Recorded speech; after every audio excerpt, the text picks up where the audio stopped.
আবার একটা ভিডিও নিয়ে আসছি, সেটা হচ্ছে গীতসংহিতা 1 অধ্যায় 1 থেকে 6। ধন্য সে ব্যক্তি যে দুষ্টুদের মন্ত্রণায় চলে না, পাপীদের পথে দাঁড়ায় না, নিন্দুকদের সভায় বসে না, কিন্তু সদাপ্রভুর ব্যবস্থায় আমোদ করে, তাহার ব্যবস্থা দিবারাত্র ধ্যান করে। সে জলস্রোতের তীরে রূপিত বৃক্ষের সদৃশ্য হইবে, যাহার যথাসময়ে ফল দেয়, যাহার পত্র ম্লান হয় না, আর সে যাহা কিছু করে তাহাতেই কৃতকার্য হয়। দুষ্টগণ সেরূপ নহে, কিন্তু তাহারা বাহুচালিত তোষের ন্যায়। এই জন্য দুষ্টগণ বিচারে দাঁড়াইবে না, পাপীরা ধার্মিকদের মণ্ডলীতে দাঁড়াইবে না, কারণ সদাপ্রভু ধার্মিকগণের পথ জানেন, কিন্তু দুষ্টদের পথ বিনষ্ট হইবে। সত্যি যে ঈশ্বর আমাদেরকে এই বাক্যের মাধ্যমে কি বলছেন, ধন্য সেই ব্যক্তি দুষ্টদের মন্ত্রণায় চলে না। যখন আপনি ঈশ্বরের সঙ্গে চলছেন, যখন আপনি ঈশ্বরের কাছে রয়েছেন এবং ঈশ্বরের বাক্যকে শুনছেন বা ঈশ্বরের মণ্ডলীতে আসা যাওয়া করেন, তো এই আপনার কাজ করা, আপনার এমনভাবে চলা উচিত যে দুষ্টু মানে কি বলছে যে দুষ্টুর পরামর্শে আপনি যাবেন না। দুষ্টুরা যেভাবে মানে কথাবার্তা বলে বা যেভাবে চলাফেরা করে, আপনি সেইভাবে চলাফেরা করবেন না।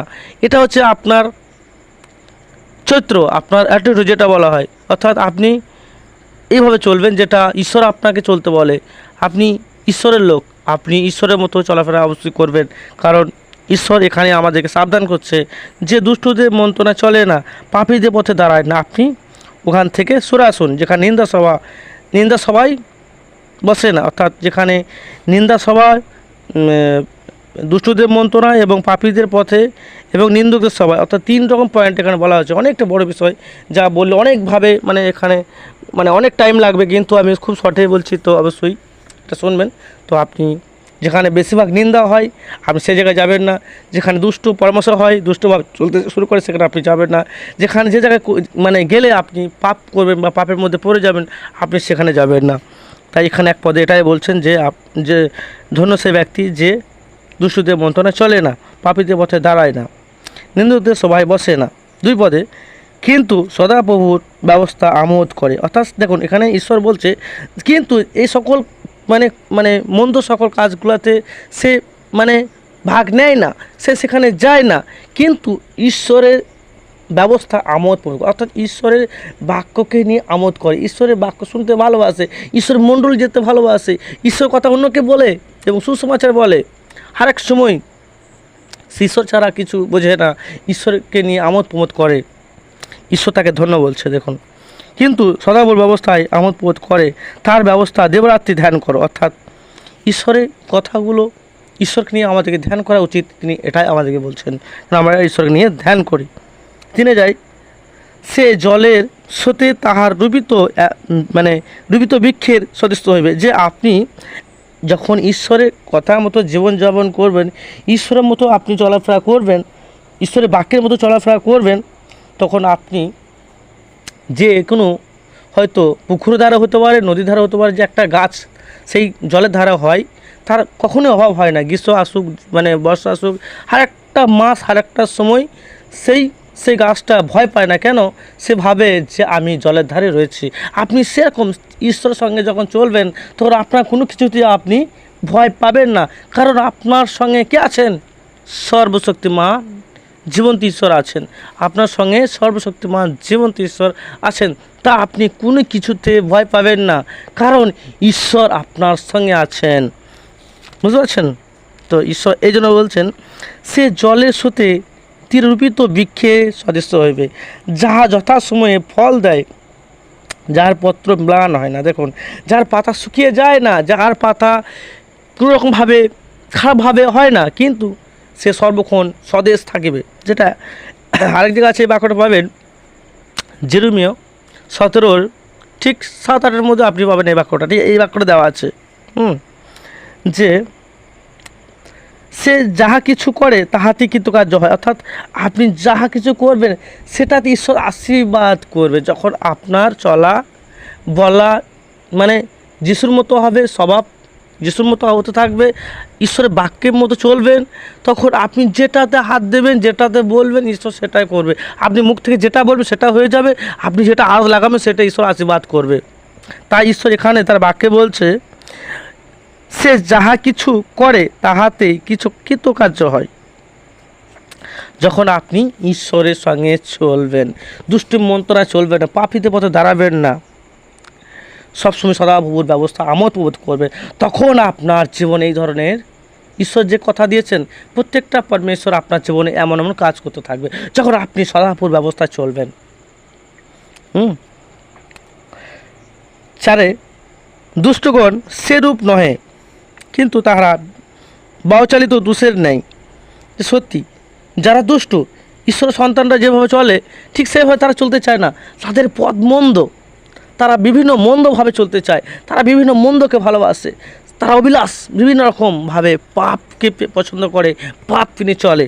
তাই ঈশ্বর বলছে, ঈশ্বরের বাক্য বলছে, দুষ্টগণ সেরূপ নহে, তারা সেরকম নয়। ঈশ্বরকে তারা পছন্দ করে না, ঈশ্বর বাক্য তারা শুনতে চায় না, ঈশ্বর লোককে এমনকি তারা পছন্দ করে না ঠিকভাবে, কারণ তাদের সঙ্গে মিশলে তাদের মতো চলতে হবে, তারা পাপ করতে পারবে না, তাই তাদের সঙ্গে মিশতে চায় না। তাই ঈশ্বরের বাক্য আমাদেরকে বলছে, দুষ্টগণ সেরূপ নহে, কিন্তু তারা বায়ু চালিত তুষের নেয়, অর্থাৎ সত্যি মানে সে ঝড়ে হাওয়ার মতো, যেটা বায়ু বলা হয়, ঝড়ের মতো।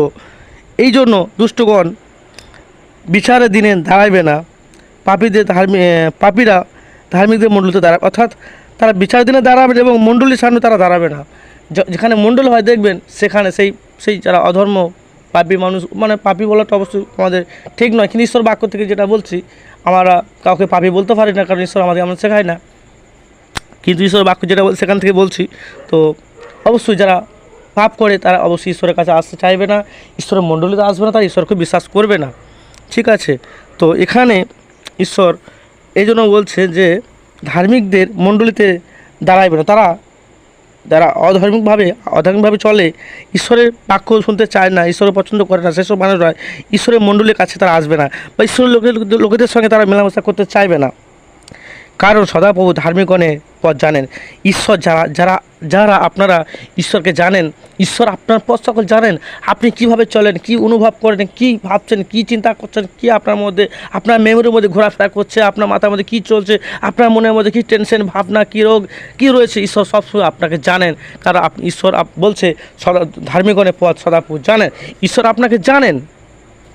তো ঈশ্বর আপনাকে জানেন, আপনি যেমন পরিস্থিতির মধ্যে থাকুন না কেন, আপনি কোনো আনন্দের মধ্যে হতে পারে, কষ্টের মধ্যে হতে পারে, দুঃখের মধ্যে হতে পারে, কোনো রোগের মধ্যে হয়ে আছেন, রোগের মধ্যে পড়ে আছেন, কষ্টের মধ্যে পড়ে আছেন, অভাবের মধ্যে পড়ে আছেন, বা সুখের মধ্যে আছেন, আনন্দের মধ্যে আছেন, ঈশ্বর আপনাকে হার সময় আপনাকে দেখে।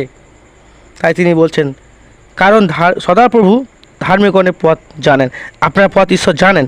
কিন্তু এখানে আবার লাস্টের লাইনটি কী বলছে ঈশ্বর দেখুন, কিন্তু দুষ্টদের পথ বিনষ্ট হইবে। যারা দুষ্ট লোক, যারা দুষ্টু, ঈশ্বরের চোখের সামনে যারা দুষ্টু, ঈশ্বর তাদের পথকে নষ্ট করবে, তাদের চলার পথ পরমেশ্বর সব কিছু শেষ করবে।